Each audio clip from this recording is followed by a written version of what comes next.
S ಚಿನ್ನ ಚಿನ್ನ ಚಿನ್ನ ಚಿನ್ನ ಎಲ್ಲರೂ ಕೂಡ ಚಿನ್ನದ ಹಿಂದೆ ಬಿದ್ದಿದ್ದಾರೆ. ಯಾಕೆ ಅಂತ ನಿಮ್ಗೆ ಎಲ್ಲರೂ ಕೂಡ ಚೆನ್ನಾಗಿ ಗೊತ್ತಿದೆ. ಹಾಗೆ ಇವತ್ತಿನ ಚಿನ್ನದ ರೇಟು ನಿಜವಾಗ್ಲೂ ಎಲ್ಲರೂ ಅಚ್ಚರಿ ಪಡಬೇಕು. ಆ ರೀತಿ ಚಿನ್ನದ ರೇಟ್ ಇವತ್ತಿಂದು ಇದೆ. ಇವತ್ತಿನ ಚಿನ್ನದ ರೇಟನ್ನು ನಾನು ನಿಮಗೆ ತಿಳಿಸ್ಕೊಡ್ತೀನಿ. ಏನಿದೆ 1 ಗ್ರಾಮ್ ಚಿನ್ನದ ಬೆಲೆ ಏನಿದೆ, 24 ಕ್ಯಾರೆಟು, 22 ಕ್ಯಾರೆಟು, 18 ಗ್ರಾಮ್ ಕ್ಯಾರೆಟು. ಈ ಒಂದು ಚಿನ್ನದ ರೇಟ್ ಏನಿದೆ ಅನ್ನೋದನ್ನು ಇವತ್ತು ಎಳೆಯಾಗಿ ನಾನು ನಿಮಗೆ ತಿಳಿಸ್ಕೊಡ್ತೇನೆ. ಆ್ಯಕ್ಚುಲಿ ನೋಡಿ, ಇವಾಗ ಯುದ್ಧದ ಟೈಮು, ಎಲ್ಲರೂ ಚಿನ್ನವನ್ನು ತೆಗೆದುಕೊಬಿಡೋಣ. ಈಗ ಎಷ್ಟೋ ಜನ ಶೇರ್ ಮಾರ್ಕೆಟಲ್ಲಿ ಹೂಡಿಕೆಯನ್ನು ಮಾಡ್ತಾರೆ. ಬಿಡುಗರು ಎಲ್ಲ ಕಡೆ ಆಲ್ಮೋಸ್ಟ್ ಶೇರ್ ಮಾರ್ಕೆಟೇ ರೆಡ್ ಇರುತ್ತೆ. ಎಲ್ಲ ಶೇರ್ಗಳು ಬೀಳ್ತಾ ಇರುತ್ತೆ. ಇಂಥ ಒಂದು ಟೈಮಲ್ಲಿ ಚಿನ್ನ ಮತ್ತು ಬೆಳ್ಳಿ ಮೇಲ್ಗಡೆ ಹೇಳ್ತಾ ಇರುತ್ತೆ, ಚಿನ್ನಕ್ಕೆ ಹೂಡಿಕೆಯನ್ನು ಮಾಡಿಬಿಡೋಣ ಅಂತ. ತುಂಬ ಅಂದರೆ ತುಂಬ ಜನ ಚಿನ್ನಕ್ಕೆ ಹೂಡಿಕೆಯನ್ನು ಮಾಡಿದಂಥವ್ರು ಇವತ್ತು ಸಿಕ್ಕಾಪಟ್ಟೆ ನೋವುಗಳನ್ನು ಅನುಭವಿಸ್ತಾ ಇದ್ದಾರೆ.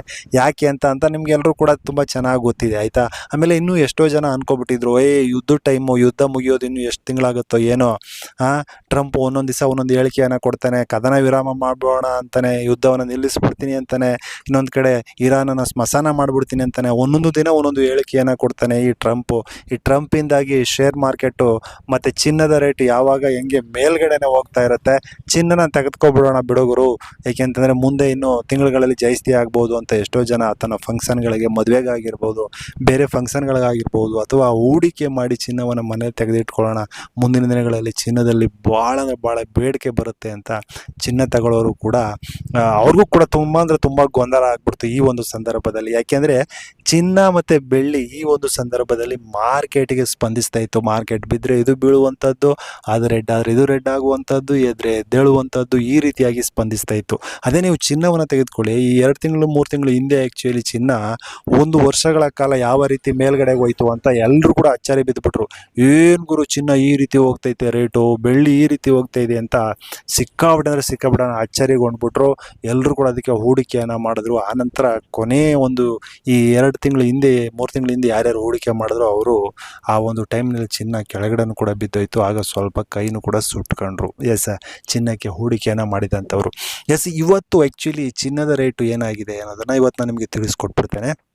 ಅಂದಾಗೆ ಮೊನ್ನೆ ಆ್ಯಕ್ಚುಲಿ ಟ್ರಂಪ್ ಒಂದು ಹೇಳಿಕೆಯನ್ನು ಕೊಟ್ಟ, ನಾವು ಕದನ ವಿರಾಮವನ್ನು ಮಾಡ್ತೀವಿ ಅಂತ. ಅವತ್ತು ಆ್ಯಕ್ಚುಲಿ ಚಿನ್ನ ಸುಮಾರು 3,000 ಚಿಲ್ಲರೆ ಮೇಲ್ಗಡೆಗೆ ಹೋಗ್ಬಿಟ್ಟಿತ್ತು ಚಿನ್ನ, ತಕ್ಷಣಕ್ಕೆ ಎದ್ದುಬಿಟ್ಟಿತ್ತು.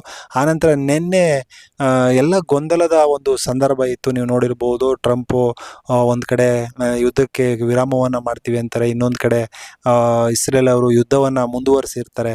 ಹೀಗಾಗಿ ಲೆಬನಿನ ಮೇಲೆ ಯುದ್ಧವನ್ನು ಮುಂದುವರಿಸಿರ್ತಾರೆ ಇಸ್ರೇಲ್ ಅವರು. ಹೀಗಾಗಿ ನಿನ್ನೆ ಆ್ಯಕ್ಚುಲಿ ಮಾರ್ಕೆಟು ಬಿದ್ದಿತ್ತು.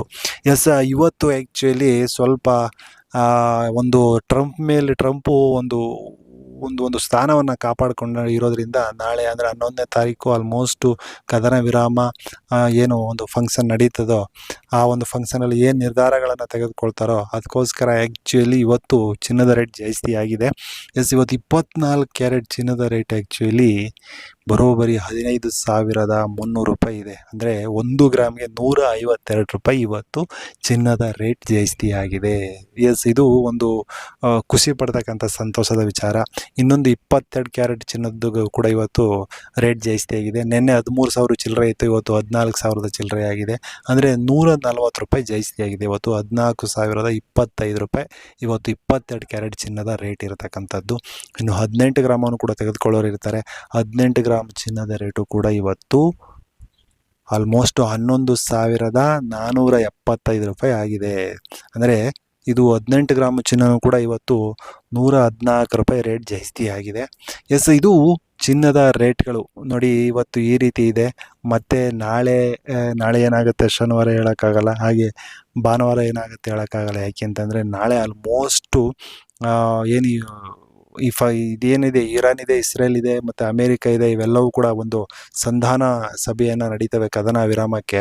ಇಲ್ಲೇನಾದರೂ ಯಶಸ್ವಿ ಆದರೆ ಸ್ವಲ್ಪ ಮಾರ್ಕೆಟು ಚೇತರಿಸ್ಕೋಬಹುದು ಅನ್ನೋದು ತುಂಬ ಜನರ ಒಂದು ಆಶಯವಾಗಿದೆ. ಆಲ್ಮೋಸ್ಟು ನೋಡೋಣ. ಅದು ಏಕೆಂತಂದರೆ ಟ್ರಂಪ್ಗೆ ಈಗ ಸಿಕ್ಕಾಪಟ್ಟೆ ಹೊಡೆತ ಆಗಿರೋದ್ರಿಂದ, ಎಲ್ಲ ಕಡೆ ಒಂದು ಪ್ರೆಷರ್ ಇರೋದ್ರಿಂದ ಅವನೇ ಈಗ ಬರ್ತಾ ಇದ್ದಾನೆ. ಹೀಗಾಗಿ ಕದನ ವಿರಾಮ ಆಲ್ಮೋಸ್ಟ್ ಆಗುತ್ತೆ. ನೋಡೋಣ. ಇರಾನ್ ಅವರು ಕೂಡ ಒಂದಷ್ಟು ನಮ್ಮ ಒಪ್ಪಂದಗಳನ್ನು ಒಪ್ಕೋಬೇಕು ಅಂತ ಅವರು ಕೂಡ ಹೇಳಿದ್ದಾರೆ.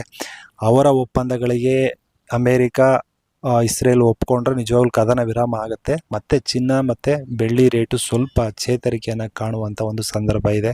ಹಾಗೆ ಶೇರ್ ಮಾರ್ಕೆಟು ಕೂಡ ಒಂದು ದೊಡ್ಡ ಮಟ್ಟದಲ್ಲಿ ಮುಂದೆ ಹೋಗುವಂಥ ಚಾನ್ಸಸ್ಸು ಕೂಡ ಇದೆ. ಎಸ್, ನಿಮಗೆಲ್ಲ ಏನು ಅನ್ನಿಸ್ತಾ ಇದೆ ಈ ಒಂದು ಚಿನ್ನದ ರೇಟ್ ಮೇಲೆ? ತಪ್ಪದೇ ಕಮೆಂಟ್ ಮಾಡಿ. ನೀವುಗಳು ಚಿನ್ನನ ಏನಕ್ಕೋಸ್ಕರ ತಗೊಳ್ತಾ ಇದ್ದೀರಿ? ಶೇರ್ ಮಾರ್ಕೆಟ್ ಅಲ್ಲ, ಅಥವಾ ಹೂಡಿಕೆ ಅಥವಾ ಫಂಕ್ಷನ್ಗಳಿಗೆ ಅಥವಾ ಚಿನ್ನವನ್ನು ತೆಗೆದಿಟ್ಕೊಳ್ಳೋಣ ಅನ್ನೋವಂಥ ಒಂದು ಕಾರಣಕ್ಕೆ ತೆಗೆದಿಟ್ಕೊಳ್ತಾ ಇದ್ದೀರಾ? ಏನಕ್ಕೆ ಅನ್ನೋದನ್ನು ಕಮೆಂಟ್ ಮಾಡಿ. ನಮಸ್ಕಾರ.